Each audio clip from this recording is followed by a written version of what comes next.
All right, here we go. Hello, everybody. Let's give you a second here as everyone connects to audio. Hello, hello, welcome. All right. Looks like green lights across the board. Great. Hello, my name's Kyle and welcome. Tonight we are celebrating the launch of Neil Surkan's newest poetry collection, Unbecoming, which has been published by McGill-Queen's University Press as part of their Hugh McLennan poetry series. I'm your host, Kyle Flemmer, and we are joined this evening by special guests Gina Hay, Jessie Jones, and Shazia Hafiz Ramji.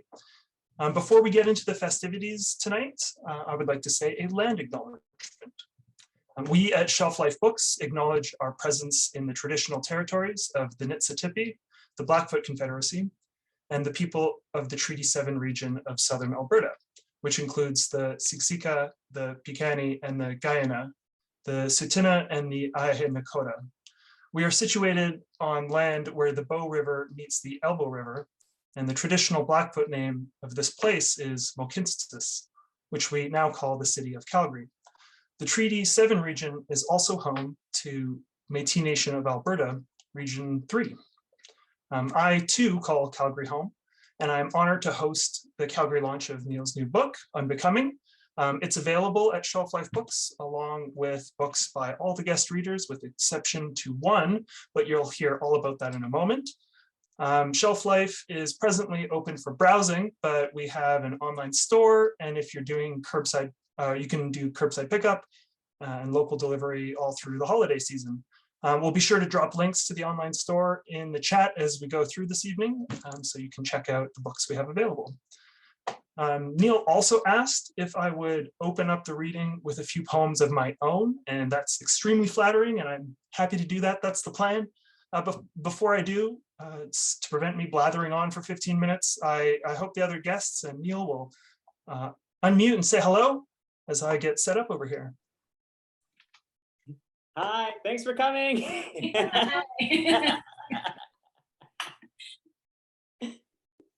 Right, I think that counts. Okay. So I can't think of anything more mortifying than reading my bio to you. So I'm just going to skip that and say that earlier this year, my first book, Barcode Poetry, was released by The Blasted Tree, which is a small press I've been running since 2014. It's available at Shelf Life and also on my website, theblastedtree.com. It's a book of visual poetry, and I have found that Zoom is a really good way to share visual poetry. Instead of showing you that book, because I want you to go buy it and look for yourself, I'm going to show you a different series of poems that I don't get to show off very, very often here. So I'm going to fire up the old screen share, and we'll take a look. Okay, so this, I'm not certain that you can see that. Can you see that? I think that's probably better. I see some nods. Excellent. Okay. So this is a series of visual poems that I call coronographic. And it's a suite of visual sonnets that are made from images copied out of a star atlas. To select these images, 10 interlocking sets of 14 celestial coordinates are randomly generated by a computer. The star charts were scanned, and then the grid spaces containing each of those celestial coordinates were like cut out. And then the poems were arranged in these loose grids from the resulting images. And they form these composite views of the night sky. So in these poems, lines of sight substitute for lines of text. And as you can see, there's 14 lines of sight, and so they make what I call a visual sonnet. Now, stars are all charted as they appear to us from Earth, which means that our maps are anthropocentric by necessity. That said, viewing every patch of the sky included in a single one of these poems is impossible from any place on Earth, because these coordinates are distributed around the whole planet.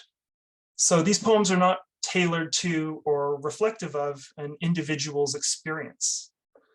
Instead, they attempt to pay homage to our place in the cosmos as a species. For me, visual poetry is a way to approach the ineffable, to capture a little of something that words cannot manage on their own. And stargazing is one of those most human of activities for which language is insufficient. So I have an epigraph, a rather lengthy epigraph that I stole from someone else that I want to read to you. And then I'll read one of my own text poems and turn things over to the next reader. So the epigraph for this series is by Llewellyn Powys from his book, Impassioned Clay. And he wrote, "No sight that the human eyes can look upon is more provocative of awe than is the night sky scattered thick with stars. But this silence made visible, this silence made audible, does not necessarily give rise to a religious mood. It may evoke a mood that neither requires nor postulates a god. On frosty January nights, when I walk over the downs, I feel myself to be passing through a lofty heathen temple, a temple without devil-affrighted steeple bells, without altars of stone or altars of wood. Constellation beyond constellation, the unaltering white splash of the Milky Way, and no sign of benison, no sign of bane, only the homely hedgerow shadows and the earth's resigned stillness outstretched under the unparticipating splendor of a physical absolute."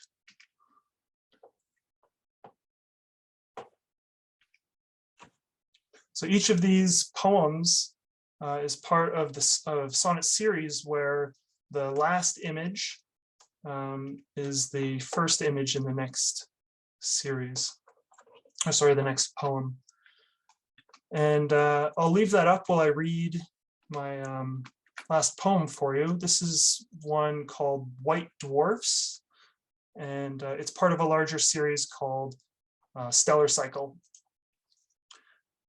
Our first microsecond contains the grain containing everything else, an expanding cloud of subatomic particles, condensing hydrogen densities collapsing into stars, furnaces fed by gravity, weighted with rings of cosmic debris precipitating planets like bubbles round a drain.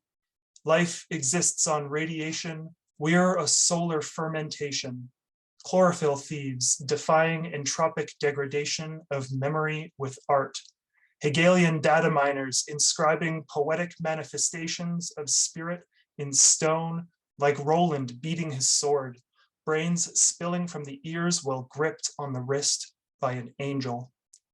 I am an old star, imploding in tearful pirouettes, called to hereafter by an excess energy, my true face hidden behind the cracked Grecian urn out of focus in the foreground. News is white dwarfs are special, but we are all a little flicker of matter. Thank you. All right. Well, thank you for the opportunity to share some of my work tonight, Neil. I really appreciate that. And next, I would like to invite Gina Hay to read. Gina is a writer at the University of Victoria, situated on unceded Coast Salish lands. She was born in Amsterdam and raised on Curacao in the Dutch Caribbean. Her poetry and prose have been featured in the Literary Review of Canada, Prism International, Contemporary Verse 2, Grain Magazine, Free Fall, and the Warren Undergraduate Review, for which she is now editor-in-chief. Her poetry is forthcoming in Glam Cult magazine. Her debut chapbook, titled I Float Like a Bad Girlfriend, an exploration of self-victimization and lesbian romantic identities, is now available through Rahila's Ghost Press. Gina enjoys animals, motifs, prophecies, and temper tantrums. Please welcome Gina Hay. Hi, nice to meet you all. My name's Gina. Thank you so much, of course, to Neil for including me and to everyone at Shelf Life. It's so cool and exciting to be part of such a great lineup. I'm so stoked. Okay, I have 3 poems for you folks tonight. The first and the third one are new ones, and then the middle one is for my chapbook. I find, especially if I'm a bit earlier in the program, the first one has to be a bit of an icebreaker so we can get to know each other a bit better and you can all see what all of this is about. Um, so I wrote this 5-line poem, and I mean, I wrote it primarily to show my girlfriend so she would think I'm very cool and interesting, and then I proceeded to show it to all the most esteemed and respectable poets I know so we could decide together if I'm funny, because I think I'm very funny. So this is the first one, and maybe we can all decide together. It'll be like a little collab. Um, all the men I have rejected are crying. I can be even hotter than this. In every medieval painting, I am in the background, pocketing a flail. I am inverted and still pissing. That's the first one. So I think I'm really funny. I think that's really good. Thank you. I'll start with my actual poems now. This is my second one. It is about claymation and purity. Claymation sequence. Dear June, I'm a biohacker. I make people from clay and pull them apart. My auntie tattoos a roach on my thigh. My mom says this is too intimate, so it runs down my leg and escapes.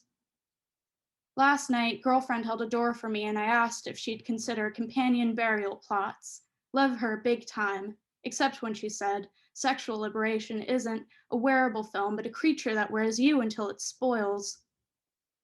I draw myself in a dress that can't exist. I hang posters for my roach, but she won't come to me, reads, wanted, I do want her. My head is hot air plus vision board plus baby's first claymation sequence. My auntie tattoos anthropomorphic sun death on my lower back with a detached left arm, says, this you? At home I masturbate with a left hand that partway detaches and escapes, and my best roach won't come to me. I strip the gauze one-handed and find sheepless Bo Peep tat on my lower back without her shepherd's crook.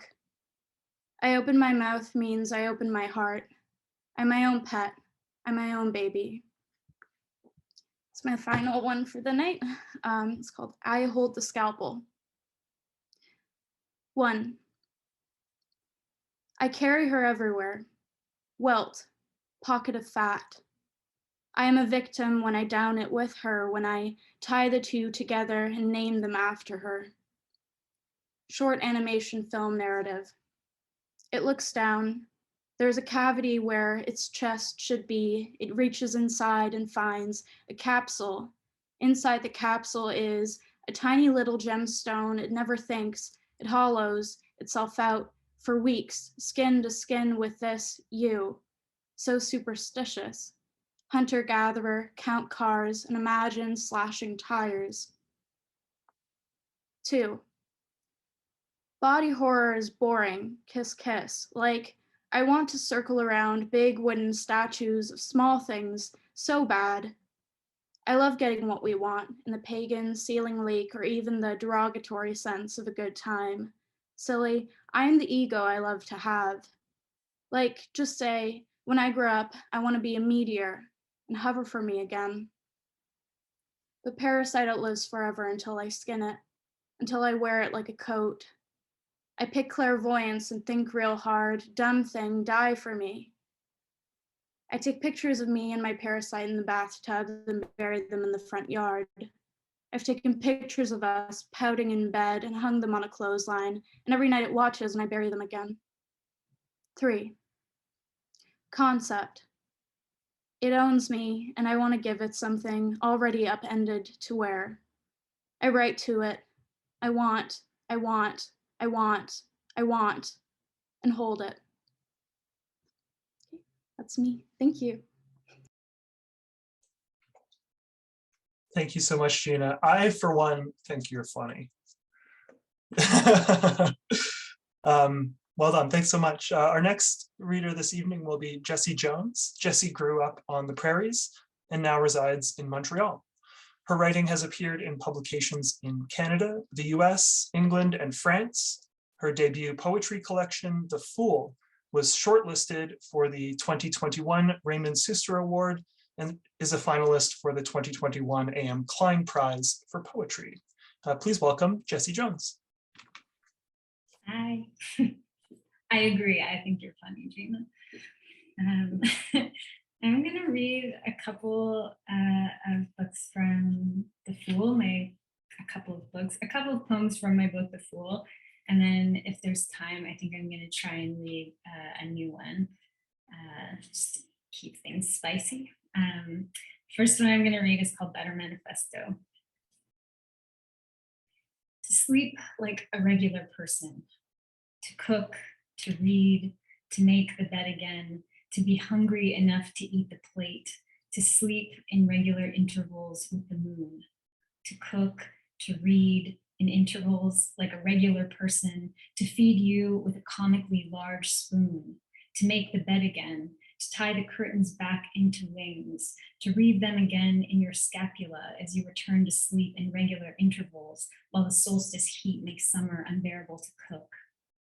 To continue to read, to write life's neutralities down with a good pen, to possess a yard to march through, to dig a plot with a comically large spoon and get in, to make the bed again, to eat through like sunrise the generous night, to bleed in regular intervals with the moon, to read into its shapes only bounty and fluidity, to sleep like a regular person, to be like a regular person, find ease in making the bed again, creation just a symptom of the making, the taking, breath after breath, creating again.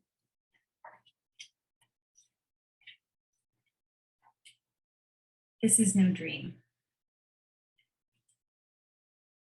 Imposed upon, each gesture suggests. The politics I let, the go and yes. I let the eye roll and goad suffocate the gaze in my chest, the wheezy, bottom-feeding catfish. Fear gets hid, closed with a tight lid. Lower back cramps under the weight of cement. A no, the no I know best. I write it over and over until I'm sorry. A fool quick to extend the edge until they are and aren't it.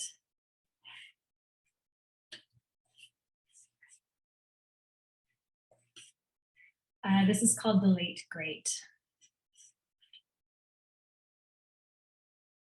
Late start and transpiring still, and then racing literature swath, then delicacies, their taste a little unnerving, wines less and less of fruit and more of shit and soil, beloved.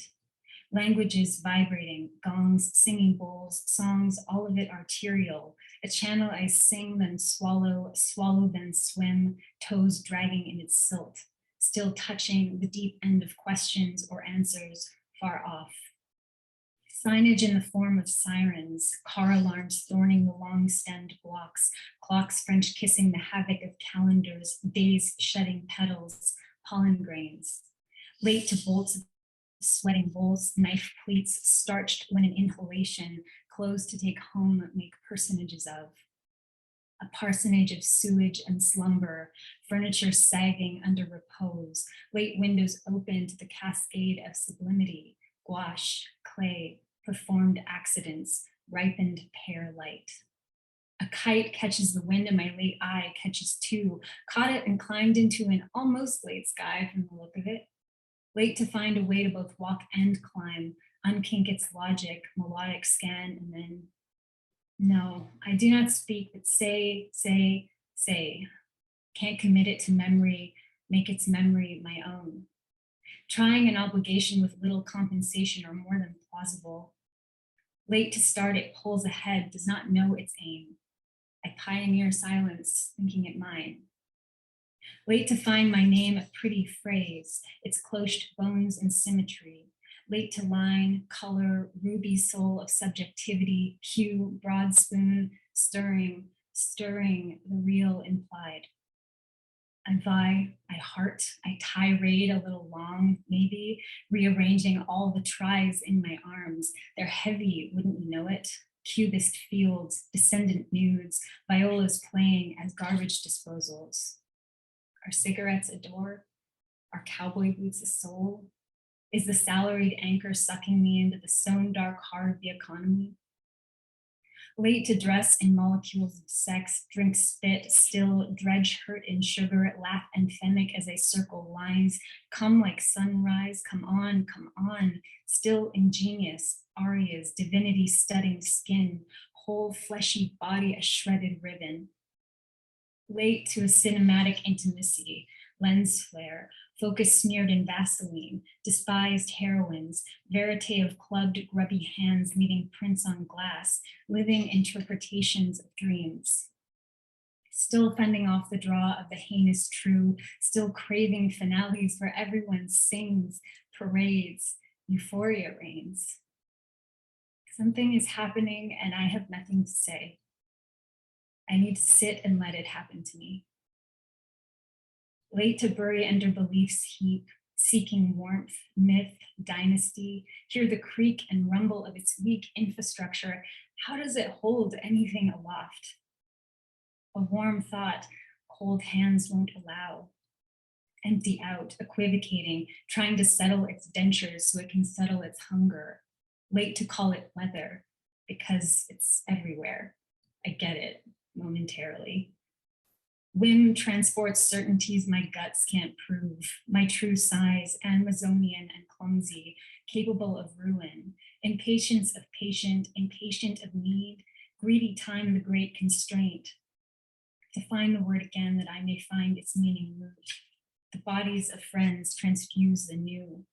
I opt to want thirst's incision to drain, make room, to give way to the sway of dance, stretched parachute of the diaphragm, snap awake, accost oracles of generative weight, wait for its language to learn me. Late to inexhaustible todays, senseless yesterdays, to trust the ponderous ascent, steady climb, to find the earth raising me into another place, maybe unsteady, to look out from the highest point and find valleys of chatter, opal glow of faces firing, vital. A crowd assembling, a storm swelling in its breast, near early with amazement, still can't wait, pour in. Thanks. Thank you so much, Jessie. Thank you for reading to us from your book, The Fool. I'm just going to drop the link in the chat here and remind our attendees this evening that that is where books can be purchased, and poetry makes for an amazing Christmas gift. Basically, everyone on your list wants a book of poetry. And with that, I'll bring us to our next reader this evening.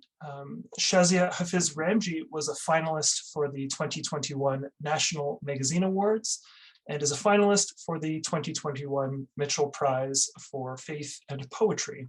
Port of Being is her first book, available at Shelf Life Books.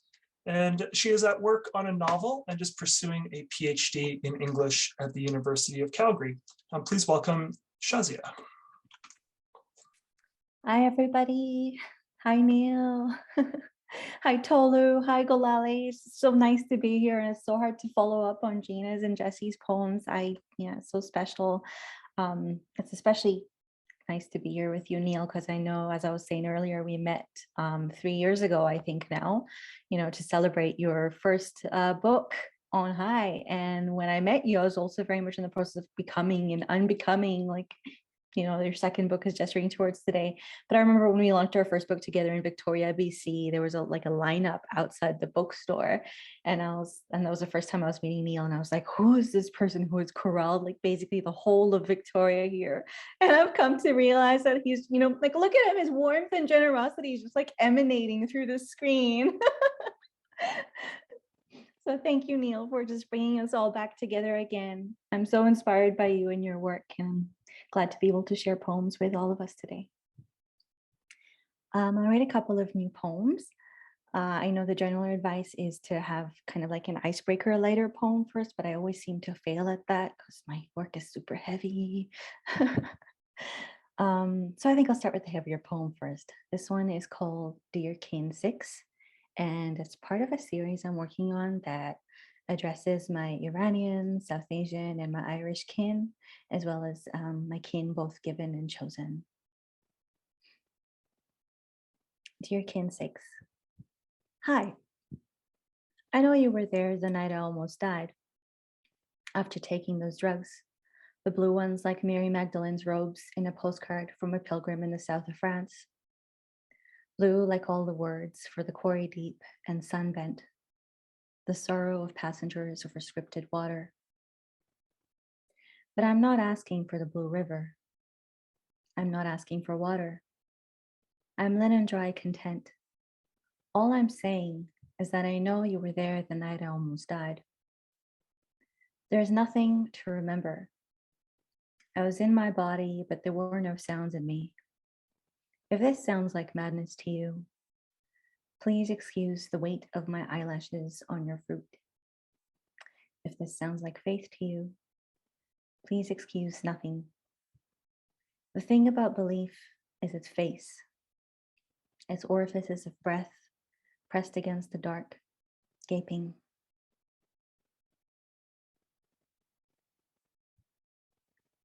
And this second poem is called You Forgot How to Be Alone, and it recently got accepted in Canadian Notes and Queries. I'm very grateful to the editor, Madhur Anand, for helping with this poem.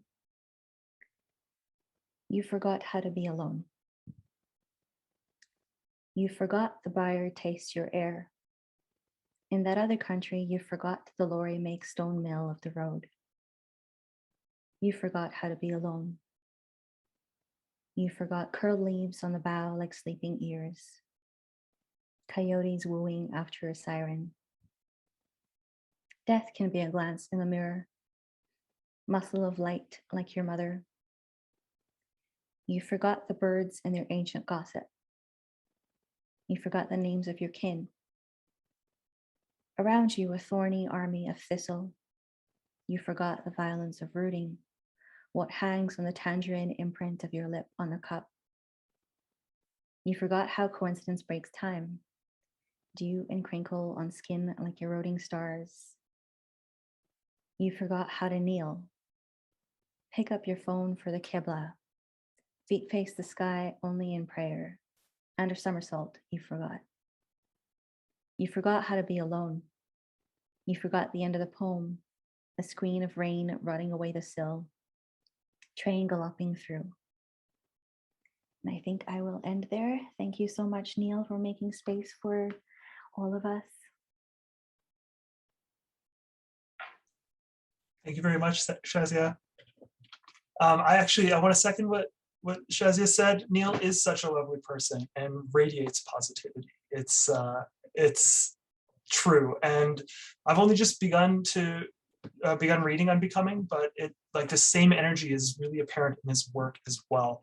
And so, without further ado, let's welcome Neil Surkan. Neil is the author of the poetry collections Unbecoming and On High, both published by McGill-Queen's University Press, and the chapbooks Their Queer Tenderness, published by Knife Fork Book, and Supernatural, published by Anstruther Press. His poems and reviews have appeared in numerous Canadian literary magazines. Neil earned a PhD in English from the University of Calgary in 2021. He currently lives and teaches in Nanaimo on the traditional and unceded territories of the Snuneymuxw First Nation with Luca, Eddie, and Lloyd. Please welcome Neil Surkan. Oh, hey everyone. I do want to actually just say this straight up, and Shazia, it's so funny you brought up that reading in Victoria. There was this moment when I was starting to try to tour On High, the first book, where I would get so anxious before readings to kind of like go in, heads like, I don't know, floating around the room, and then finally get up and have an experience of reading poems.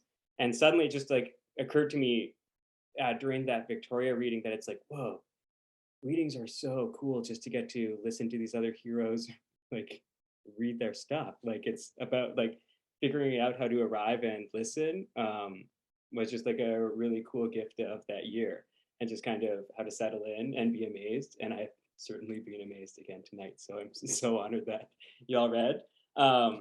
Yeah, I'll be carrying those around. I feel like the pandemic for me has been just in many ways just kind of drying up of refreshment, inspiration wise, I think a lot, and kind of also attention wise. Like my attention has become kind of peppered around or just like smattered in too many places, and just arriving at these kinds of reading spaces even over Zoom like becomes that time just to like settle in and be present. So thanks for that reminder to all of you. They were such beautiful readings. I'm so grateful to hear that. This is Unbecoming. It both times now when I've received author copies, they've arrived with like a thump, like the post person is just like, have this. And so they were like kind of like wedged in the ground like a little shark fin.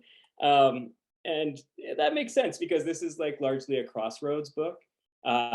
It was written across and through like really many transformational events in my life, and also just more broadly in the way that I was kind of starting to perceive the world.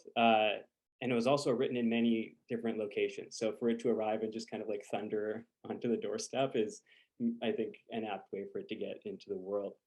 So I do want to start by just saying that tonight I'm reading it aloud in this like rented house on the unceded land of the Coast Salish people. And I want to start by thanking this Nanaimo on whose traditional lands I am currently living and parenting and teaching. And I think it's really important to also just give a quick shout out to the person I'm parenting with and the kid, because they're eating burgers and you can see them in the diner right now to give me some space to read. And there's a lot of gratitude there too. So thanks, you two. This book starts with an epigraph from Jack Gilbert. Actually, so shout out also to Jessie. Jessie a while ago was like, what do you think of Jack Gilbert? And I was like, who? And it changed my life. What an odyssey. So the lines are, the painful love of being permanently unhoused. And this book is dedicated to Eddie, who's watching the traffic or something. Yeah, that's you. I'm going to start with a poem called Bewilderment. And bewilderment is also the first word in the line. Bewilderment does not become a consumer. My son, strapped to my chest, will not remember this grocery run, nor tasting this Chilean peach I'm thumbing for softness. So much displaces in the realms of produce and memory. We feel and feel till someone has to care for us. I hope he will visit. We pass the milk, the sweets, the butcher. All the while he sleeps, which strangers love, stopping to simper. I wonder if their snuffles, their pinching of wrappers filter through his dreams, his separate dark, those ears that match my brother's. Subtler, subtler, beat our hearts down aisles of cluttered glitz. This poem is called Renfrew. If you ever go there in Calgary, you'll notice that all of the bungalows are exactly the same. Like, it's amazing. It's very remarkable wartime bungalows. So, Renfrew. Bungalow after bungalow, teeth on a saw. Heavy bag hung from a branch, mid-construction's end pond. Gnomes lazing on pea gravel beside a breeze-blocked truck.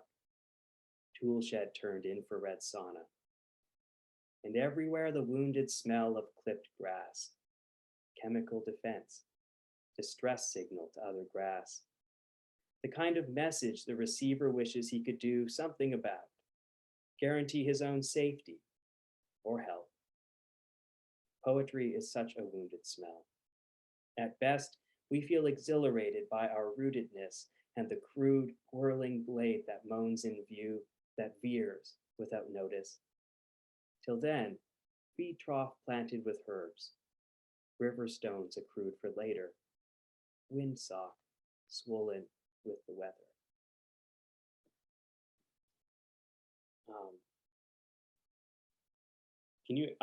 I'm not muted, am I? Oh, so I know I just had this this moment of being like, oh God, it's real quiet. Just some breaths. Whew.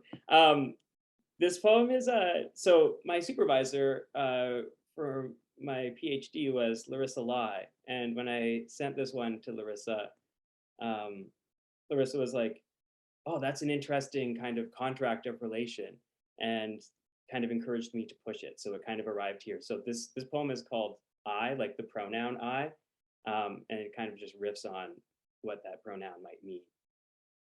I, the leaf cutter ant's cut leaf. Invoice in the offering pan. Connect the dot stars, named. Not breezes, breeze blocks. Hard water haunting stemware.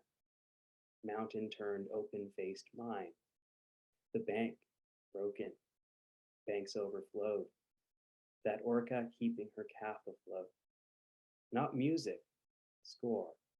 The splash as she plunges away. Handle on a compost bag. Blood above the wrong door. Color changing paint, the softest case, the hardest drive. Not dew, the smell of rain. The beginning of owing you.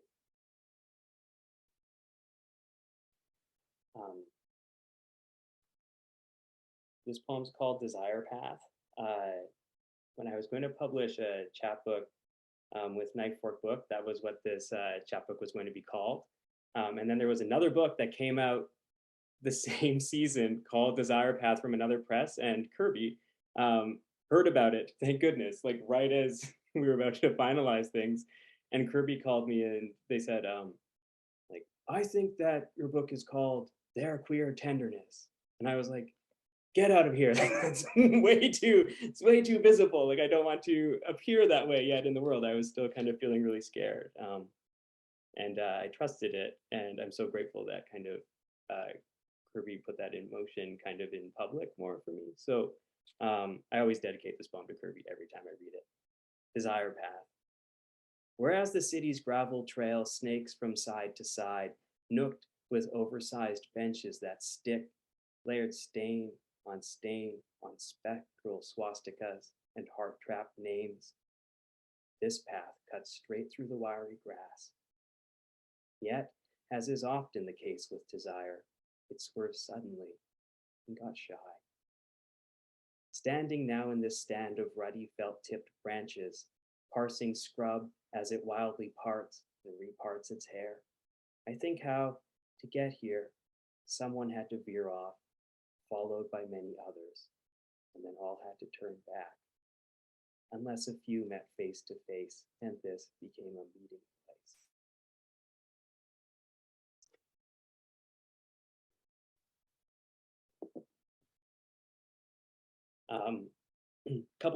Two short little call and answer poems, and then kind of a couple counterpoint tie-off ones maybe. This one's called Infinities. At this sharp crook in Beaver Point Road, a cumulus of blackberries frizzes with ripe fruit and veined leaves. Cars slip past like swallows in the throat while three wild horses tug drooplets off the spiny boughs, their wire-twisting plier lips tenderly efficient. On this crisp July evening, they're completely ignoring me. Looking down, I suddenly notice the grasses teeming with baby toads. And then that poem goes with this one, which is after a poem by Charles Simic.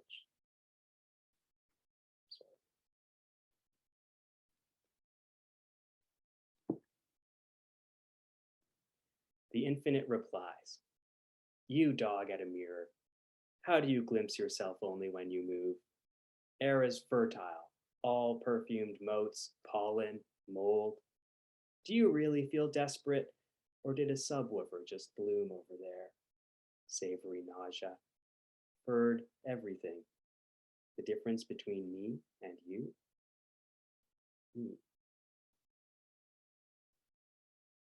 And then I think I want to close here. So before I read this final little smidge, I just want to say thanks again to the other readers. I'm still feeling just agog that this got to happen. And in some cases, right, like it was a long time coming. So Gina, I'm so glad you could be here after trying to wrangle a reading in Victoria together for a long time. And Jessie, and actually Jessie and Shazia, like just to read again together is exciting. So may it become a trend, you know? And Kyle, like to meet you this way kind of allowed, because we've always been in kind of like the same rooms, but just in passing lots of the time, or just quick introductions. I'm really just thrilled you could be here. I'm really honored. And I want to say thanks to June too, also just for starting to chat about this with me in like August or something. And we thought it would be in person. So some weird kind of heartbreak there. Thanks everyone for coming and just like being with me in the void as this book gets a send off. And so there's a long poem that starts this collection. It's called The Minimum. And it's kind of an elegy. And it's also kind of just thinking about place and relation. And it emerged out of a discussion with my friend Cam Matamoros, who's a visual artist. And Cam was like, so like, what is the minimum that you need for like to recognize a landscape, like in a painting? Like, how much do you need? And I was like, cool, like how much do you need to like recognize like legacy or lineage or inheritance and like responsibility or accountability therein? And so we were kind of riffing on that for a while in Calgary. And I'm just going to read you the final little section of the poem, which is, again, mostly an elegy until we get here.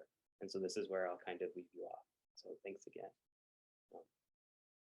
The morning my son is born, dawn spreads like feeling into numb limbs, and rain, the smell of burnt sugar, soaks the rough remnants of asphalt in the lane. All I want to do is love without impediments, to live, not survive, brazenly out of focus, enough for a horizon line to thread off in the distance while we learn to walk more gingerly, watching for rivulets of ants, the squat, thick-petaled prairie crocus. I call my dad, share details, his weight, his name, how powerful his mother is. The minimum to convey amidst dogged relinquishments, the gravity of such an appearance, how much it means we get to change. Thanks again, everyone. Wow, Neil, thank you so much. It's such a pleasure to hear you read and speak about the work. Congratulations. This is amazing stuff. And thank you for sharing it with us this evening. Thanks also to our guest readers, Gina, Jessie, and Shazia, for your support tonight, and to Shelf Life Books for acting as bookseller. I'll be sure to pop the links where you can buy our stuff back into the chat in just a second here. And finally, thanks to all our attendees for helping us celebrate Neil's book this evening. I'm going to stop the recording in Zoom, and I'll enable your ability to unmute. So you can say hello and congratulations before taking off. And with that, I end the formal part of this evening, and we can maybe have a little bit more conversational back and forth. So yeah, here we go. Thanks.